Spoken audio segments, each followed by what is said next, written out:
লাউ গাছে প্রতি সপ্তাহে একদিন করে আপনারা দিয়ে দিন এই চাল ধোয়া আর ডাল ধোয়া পানি।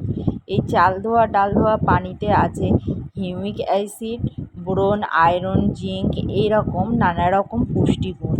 এই পানিটা প্রতি সপ্তাহে একদিন দিলে গাছের গ্রোথও হবে সুন্দর, আর গাছের কিন্তু দারুণ বৃদ্ধিও হবে। আর এর পাশে দেখুন দুটো উচ্ছের বীজ থেকে চারা উঠেছে, আমরা অনেক সময় বসাই না, আর দেখুন বীজ থেকে কিন্তু চারা উঠে যায়। আর এই নিচের পাতাগুলো সবসময় পরিষ্কার করে রাখবেন, পরিষ্কার করলে পোকামাকড়ের হাত থেকেও কিন্তু রক্ষা পাবেন।